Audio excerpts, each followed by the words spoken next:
The Chapter 5 tests will include 6.1. There's going to be 2 problems from 6.1, which I'll add to this review. Whatever we get done today is what you need to turn in. I will record this so that you have it. So let's get started. Number 1 says that we want to find the derivative of an integral. Now remember that the derivative of an integral, because an integral represents an antiderivative, the derivative will just be the function inside. So this is going to be the square root of x squared minus 7. Now, if our boundary, the only way that that changes is if our boundary was a function of x, we do have to use the chain rule. But this is not a case like that. So once we recognize that the derivative of an integral is the function inside, write the function inside, and then we're just going to plug in 6. So that's 36 minus 7, or the square root of 29. And that's it. Don't make that harder than it has to be. Now, I am going to include both definite and indefinite integrals. If it is a definite integral like number 2, we're going to plug in those boundaries, upper bound minus lower bound.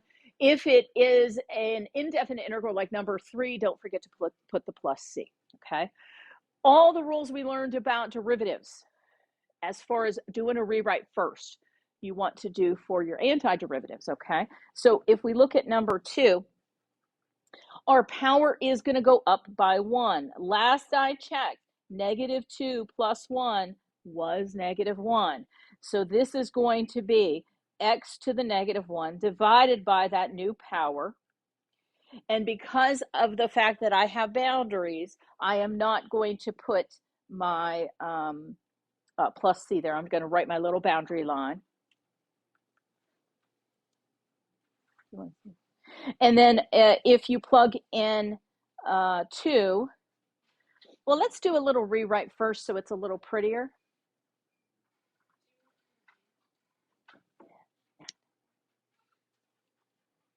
If we plug in, well, let's rewrite this a little bit as -1 over x, okay?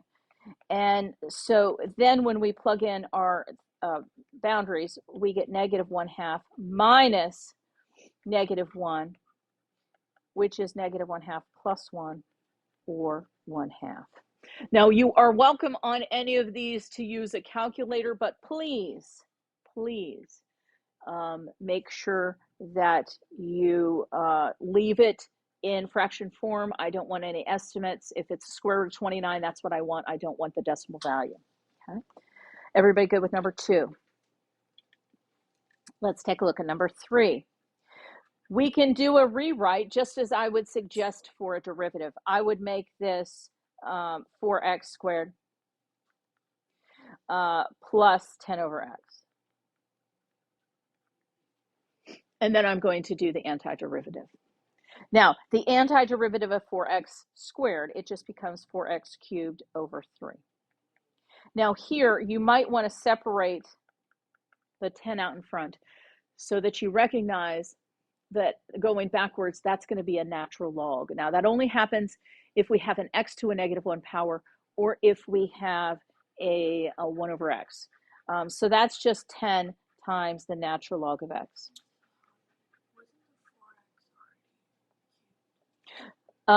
So I divided into both pieces first, do a rewrite. So 4x squared divided by x is where I got 4x cubed divided by x is 4x squared. And then 10 divided by x, I just wrote it as 10 over x, or 10 times 1 over x, both will work. Okay, so that is number 3.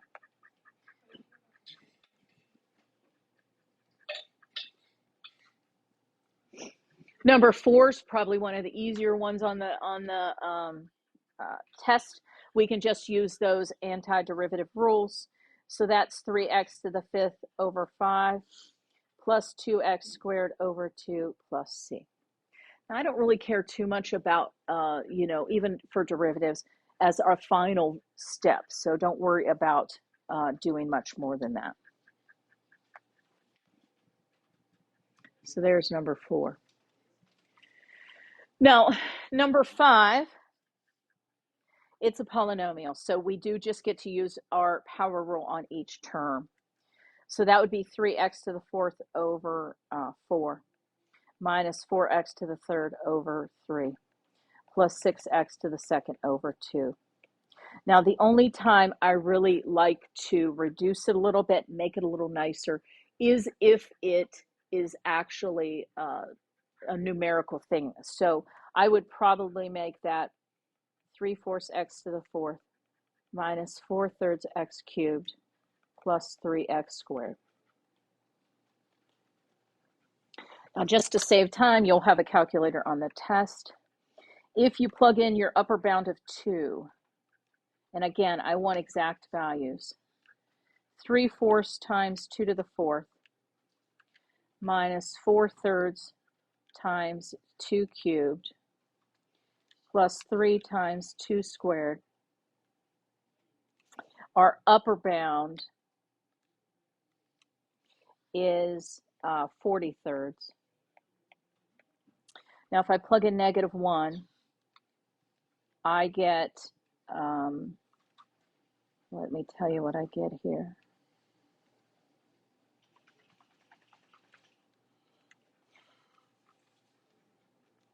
I get 61 over 12. And if I turn the first one into twelfths, that would be by multiplying by 4 on top of bottom. I get 160 over 12 minus 61 over 12 is 99 over 12. Now, both 12 and 99 are divisible by 3, so a good final answer is 33 over 4. So that is one where we have to plug in the boundaries. So again, you can use a calculator. Just remember that you're subtracting the lower bound answer, okay? Any questions on number 5? Okay. You are going to have some U substitutions, like number 6, where I will give you the substitution value. So here I have told you that our U is equal to 4x squared minus 1. Now, let me go over the procedure of U substitution, because you guys weren't necessarily all following the procedure correctly. This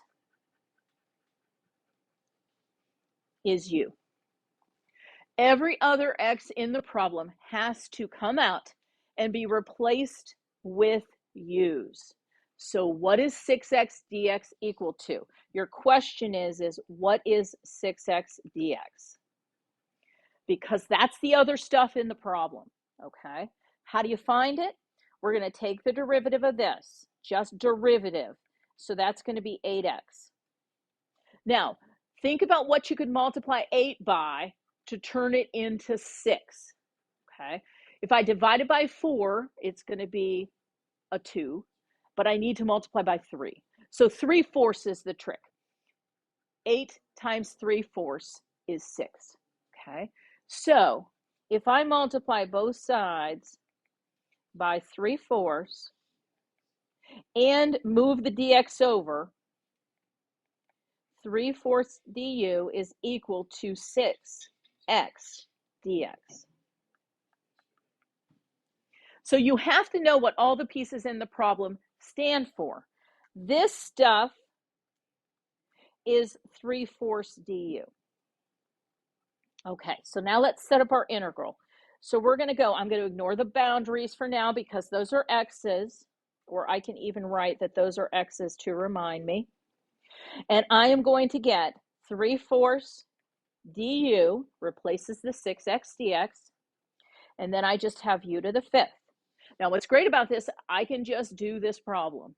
So I'm just going to go backwards now. So the 3/4 hangs out.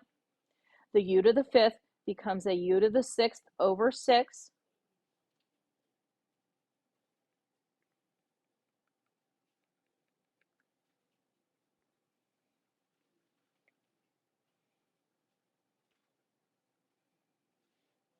Okay, and now let's make that a little nicer. That would be u to the 6th over 8, because 3 goes into 6 2 times. 2 times 4 is 8, however you want to think about it. And then let's put the u's back in.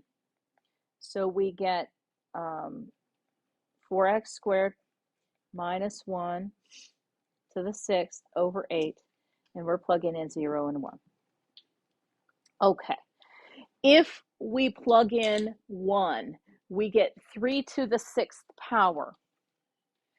3 to the 6th power is 729. Don't try to reduce it because the next step will also have an 8 denominator. If I plug in 0, I get negative 1 to the 6th, which is 1. So I'm going to subtract 1 over 8 for an answer of 727 over 8. Now, 8 is only divisible by things that are even. 727 is not even. So our answer, oh, I sure can't subtract today, can I?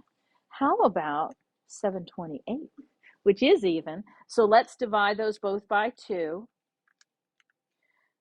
Actually, they're both divisible by 4, I think.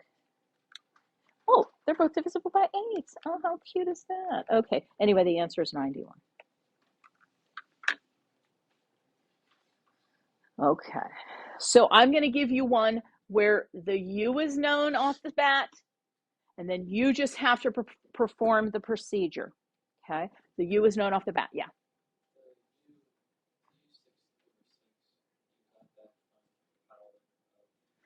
Yeah, so just once you get it to be a simplified version, we're going to use the rules of powers, just like we always do. So that U to the 5th became U to the 6th over 6. 3 went into 6, leaving a 2 there that I multiplied with the 4, and that's where I got the 8. Okay. Okay.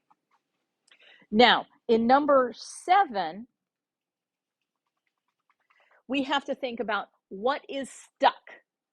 Now, the thing that is stuck, the derivative of it or a multiple of the derivative should be somewhere else in the problem. So the derivative of x to the 4th plus 1 is 4x cubed. I see an x cubed there. So that tells me that my u is the thing stuck inside of the square root. Okay. Now, we still have to do the same procedure. We have to say, what is the other stuff x cubed dx going to be equal to? Well, we do that with the derivative. So this is du dx equals 4x cubed. Now, there's no 4 in that problem. So let's move the 4 to the other side and the dx over with our x cubed. So x cubed dx is going to be replaced with 1/4 du. So now we have all of our replacements. Our u gets replaced with an x to the 4th plus 1, or x to the 4th plus 1 gets replaced with a u. And then our x cubed dx gets replaced with a 1/4 du. So we get 1/4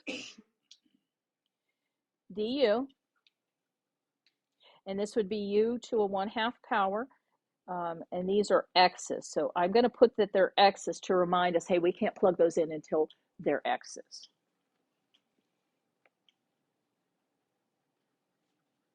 Is everybody with me at this point?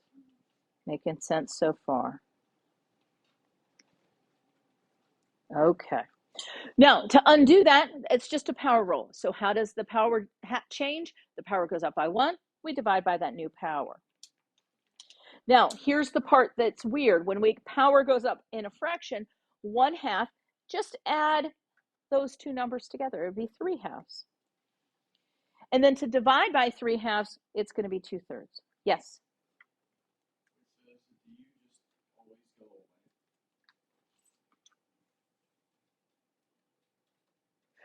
The u replaces the quantity that's stuck. So think of our chain rule, how we would say, what's stuck inside? Oh, that stuff, we have to take the derivative of it. The stuff that's stuck inside will always be your u. So this comes out, that's something to a 1/2 power, and is replaced with a u to the 1/2 power. Does that make sense? So that's kind of the opposite. Think of our chain rule. What is stuck? If that was a derivative, what would we stuck that we would have to do a chain rule to? And that's what you want to set your u equal to.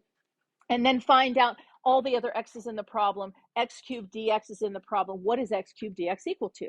And you find that by taking the derivative of u. Okay. Okay, now that we've got that, let's make that a little prettier. 1/4 times 2/2. The 2 goes into the 4 2 times, that's 1/6. So let's just put this u to the 3/2 over 6. You can keep the 1/6 in front, it doesn't matter. And then let's put our x's back in. So that's x to the 4th plus 1 to the 3/2 over 6. Now they're x's, so I don't really have to write that anymore. If I plug in 2, 2 to the 4th is 16, plus 1 is 17. So this one, we're just going to kind of rewrite our rewrites. That is 17 to the 3/2 over 6. And if I plug in 0, that's 1 to the 3/2, which is still 1 over 6. I can't do anything with that. So just leave it. That is our answer. So that is number 7.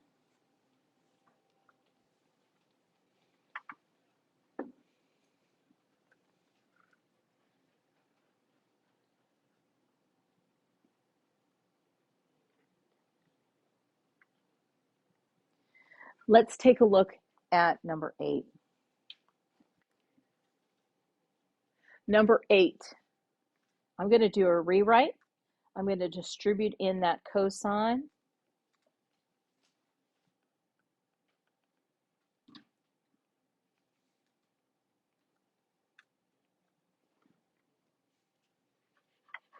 Go lay down. Yeah, we're not going anywhere. Okay, so we're going to split this into 2 derivatives, or I mean integrals. We're going to make it the cosine of x dx, and we're going to make it the cosine of x times the sine of x. I'm going to rewrite it like that. Okay. Now, let's talk about, you could have kept it the way it looked initially, but I like this because the opposite of a, or the antiderivative of a cosine, that is just a sine. So that part's done. That's done. To go backwards from a cosine is just a sine. The part that I have to do a u sub is this part. What is stuck inside of something? The sine of x. Is its derivative living somewhere in the problem? I see a cosine of x. So that means that my u is going to be sine of x because my derivative is the cosine of x. Now I have a cosine x dx. So cosine of x dx gets replaced with du. You can see that you could just move that over.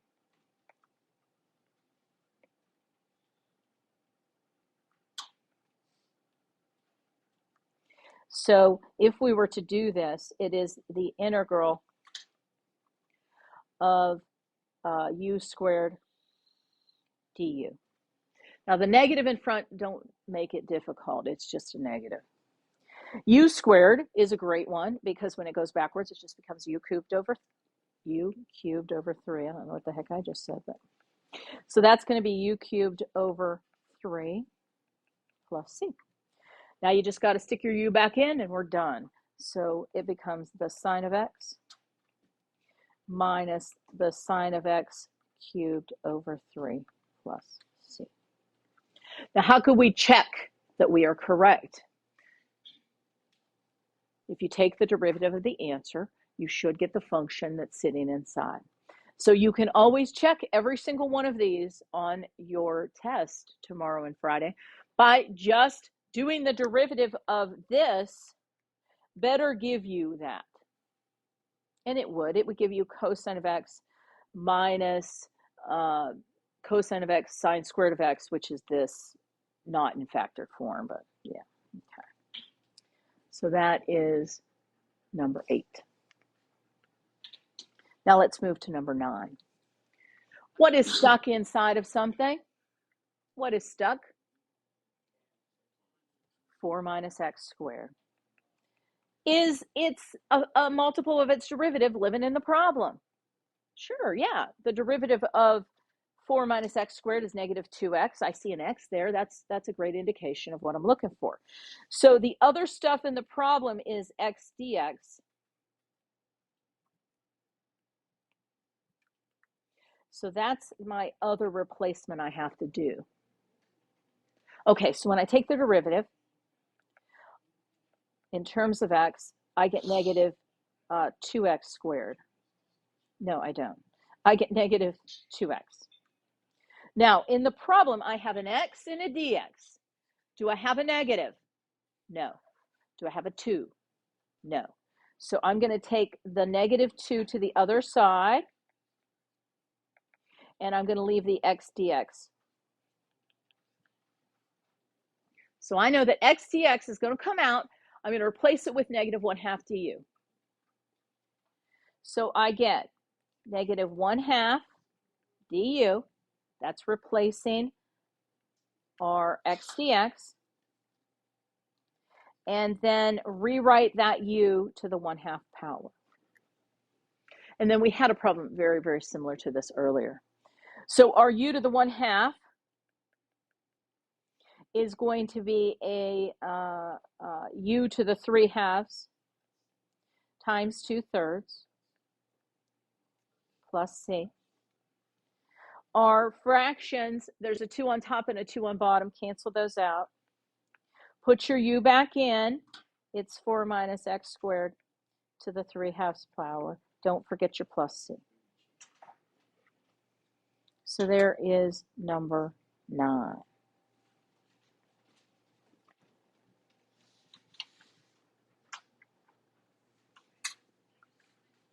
We're good with that one. No problem.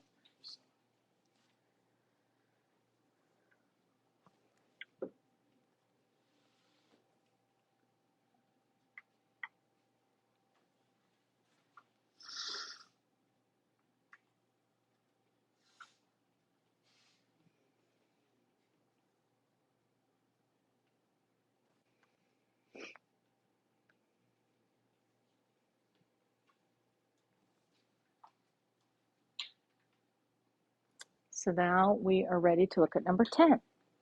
Number 10 says, in meters per second, the velocity equation is given by 3t squared plus 5 to the 1/2 power. How many meters did it travel from 0 to 9 seconds? So all we're going to do is we're going to integrate from 0 to 9 the velocity function, and we will get the net amount that was traveled. So we just set up our integral. Now, there's no u substitution. There's nothing funky we have to do. We just have to do the antiderivatives. So our power is going to go up by 1, so it's going to become a t cubed. But we're going to divide by 3, so the 3 in front will go away perfectly. Now, our second one, we do have a little bit of thinking to go about. That is going to become to the 3/2. When we divide by 3/2, we're going to put a 2/3 in front, but there's already a 5 there. So 2/3 times 5 is 10/3. Now, let's plug in 9. If we plug in 9, we get 9 to the 3rd plus 10/3, 9 to the 3/2. If we plug in 0, we do get 0. Now, don't always count on that, but that is a good thing, you know, when it happens. Okay. So 9 to the 3rd is 729. 9 to the 3/2. The half makes that the square root 3, 27. So that's 270 thirds, which is 90. And then 729 minus 90 is 639 meters. So it traveled 639 meters from 0 seconds to 9 seconds. So we're just antiderivative, yeah.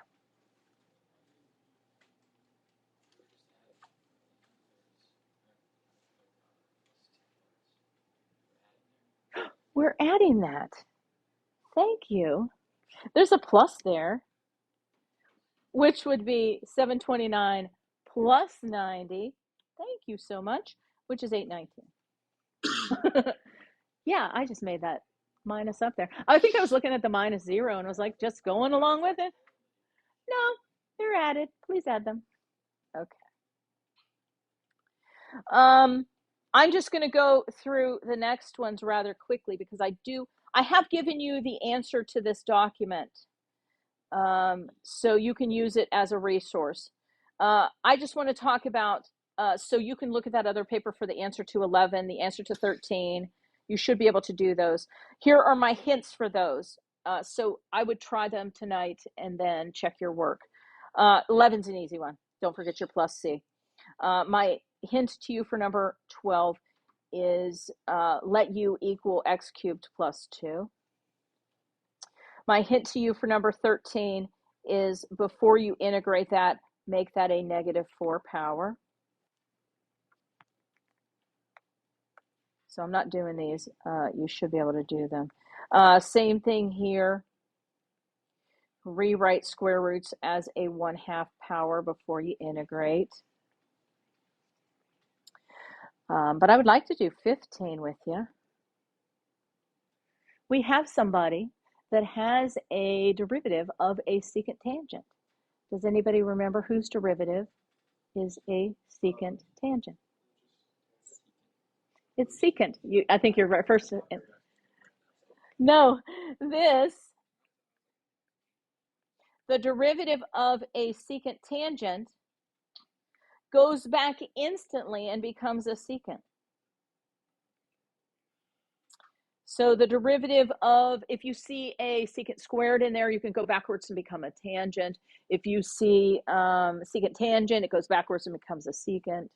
And then the secant of pi over 4 is the flip of the square root of 2 over 2. The secant of 0 is the flip of what the cosine of 0 is. The cosine of 0 is 1. So that's that. I'm not going to go further, but you could probably do something with it. Not much, but 16, here's my suggestion to you. Think about that as a t to the 1/2. Because it's a monomial, one term, divide it. You divide by subtracting exponents. 8/2 minus 1/2 is 7/2. And then 1 minus 1/2 is 1/2. So I would not leave that a division. You got to get rid of that 1/2 in the denominator. We don't know really much how to get rid of fractions without u substitution. And so if we can avoid u substitution, please do so. I did not finish that problem. The answers are provided in Google Classroom. I would like to do number 17 with you now. For 17, my hint to you was make 2x minus 4x cubed our u.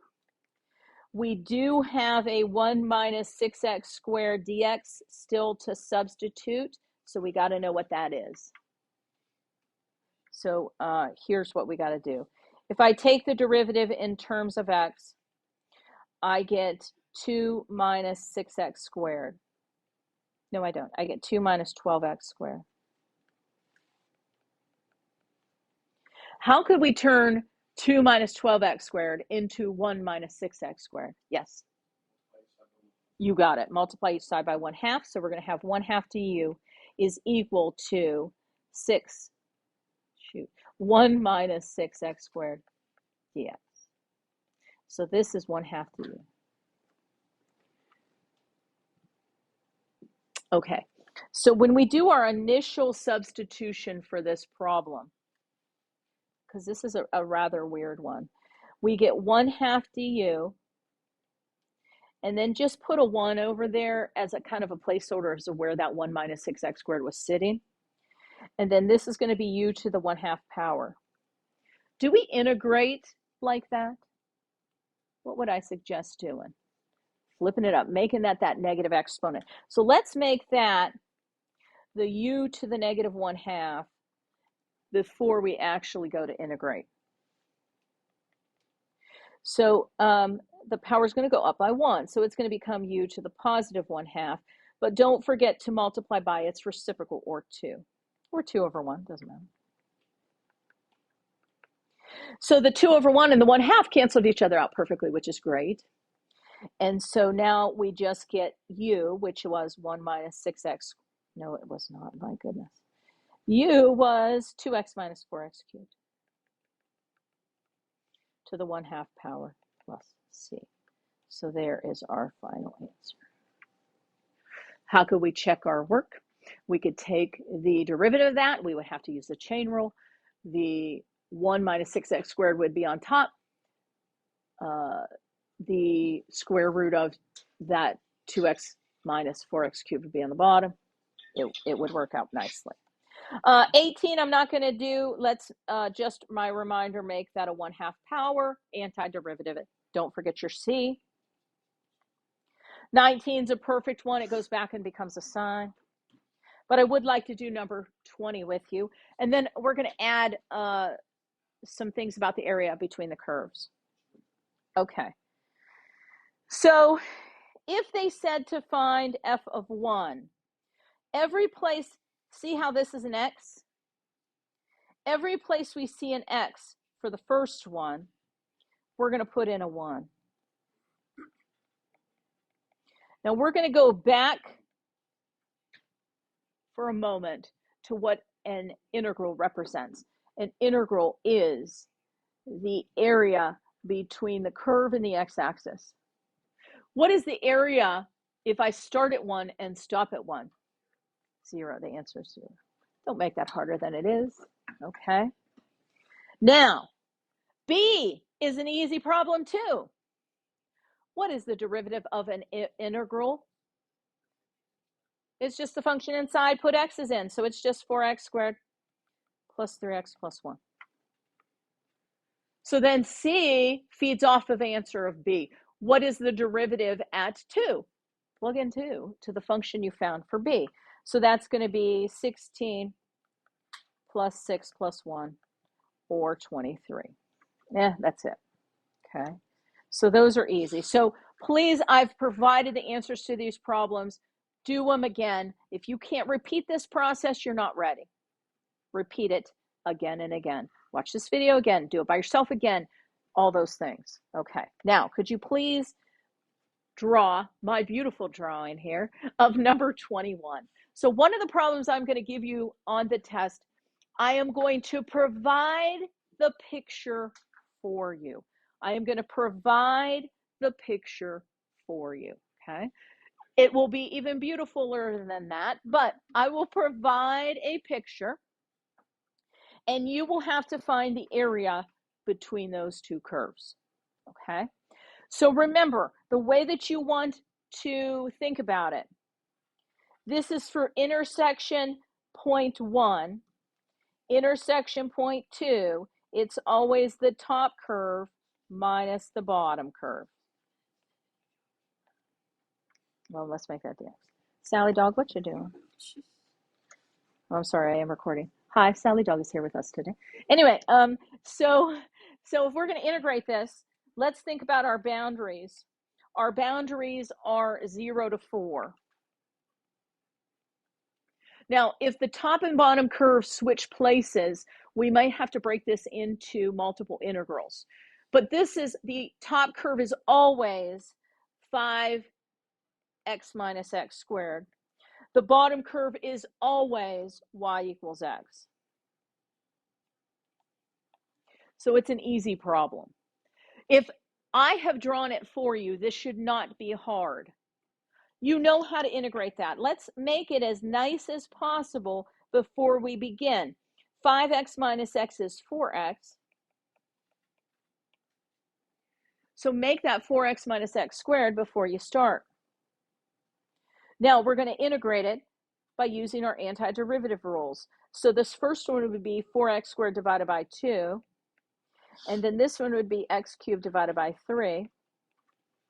And we're going to put in our upper bound minus our lower bound. Our upper bound is 4. So that's going to be 32 minus 64 thirds. Minus when I plug in my lower bound of 0.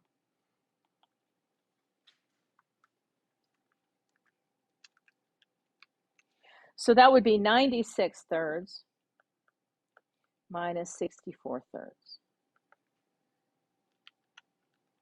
which is 32 thirds. So I will give you one. It'll be all set up clearly for you so that you can see where they intersect, what the boundaries are. It's always top curve minus bottom curve. That's it. That shouldn't be a difficult process. Area between curves is pretty good. Any questions on 21? Okay. Now, we're going to have one that is set up for you, like you see in problem 21.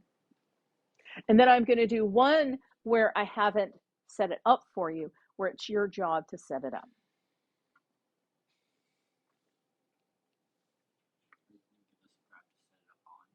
Yeah, I'll probably provide a little graph paper for you, or I'll give you like one of the bird papers where it has some graph paper for you. You could write unit squared for this. Since I didn't give you an application problem where they've given you the units, don't worry about it. If you put unit squared, that's great. I mean, that's technically what it is. Okay, now let's find the answer to 22. Now, to graph that, hopefully you recognize that our first one is an upright parabola. It hits the x-axis at 0 and 2. If you were to do the vertex formula, its vertex is negative b over 2a. It does happen at 1. This is a line, starts at 4, slope is 1. Okay, but what we really need to find out is where do they intersect? So first thing I would suggest doing, set them equal to each other. And then solve it. Now, to solve a quadratic, the most efficient way is to get the x squared to be a positive and all the other junk to meet it on the other side. So I am going to subtract x and subtract 4 from both sides. So we get x minus 4 and x plus 1 factored. So they meet at 4 and at negative 1. So that means my boundaries are 4 and negative 1, but I got to make sure which function's on top and which function's on the bottom. Now, when graphing a line,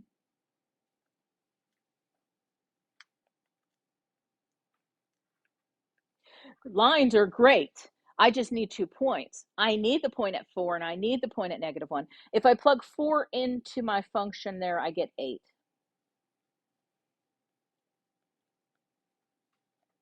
So at negative 1, at 4, I'm at 8.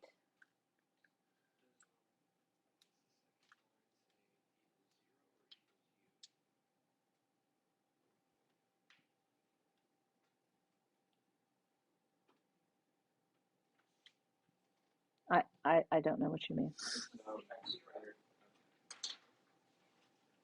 Oh, thank you. Right here? There you go. Okay. So we're going to, at 4, we're going to be at 8. And then if I plug in negative 1 into, I'm looking at this function right here. If I plug in negative 1, I get 3. So I should hit 4 as I go through there. Okay, so there's my line. Now, it's an upward facing parabola, so the parabola seems to be there, but you can plug in some stuff you know about parabolas. X squared minus 2x equals 0 at 0 and 2. The vertex is 1, so if I plug in 1, I get negative 1. But I know they have to meet here and there.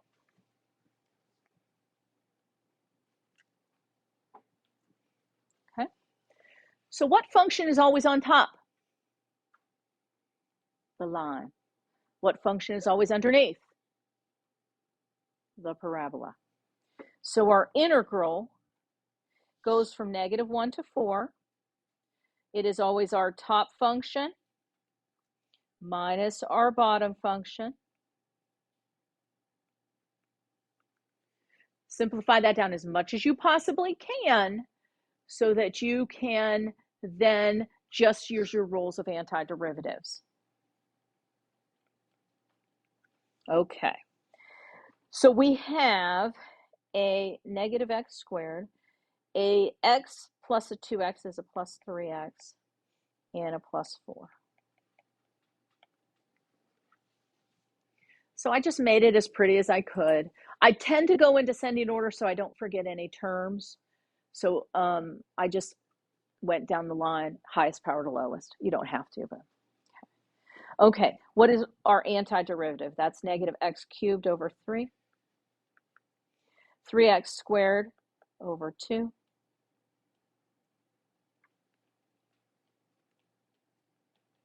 Uh, 4x. And our boundaries are negative 1 and 4.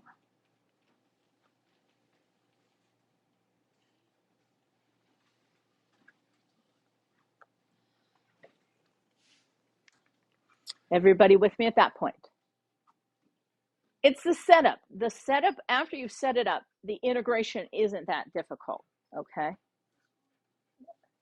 If I plug in 4, I get negative 64 thirds.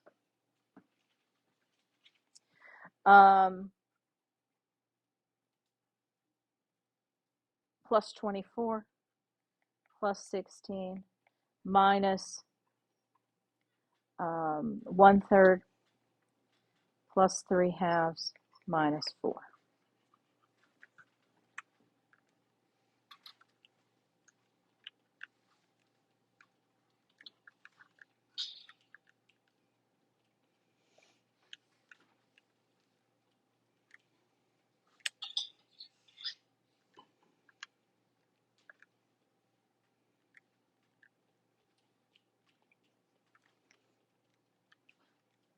And we get an answer of 125 over 6. So that looks a lot like your test, okay? Please study these items. The answers are for every single one of them are in Google Classroom. We'll break it down into 2 pieces. I would say the first day will just be standard integration. The second day will be U substitution and area between curves. That's kind of the way that most likely it'll be broken down.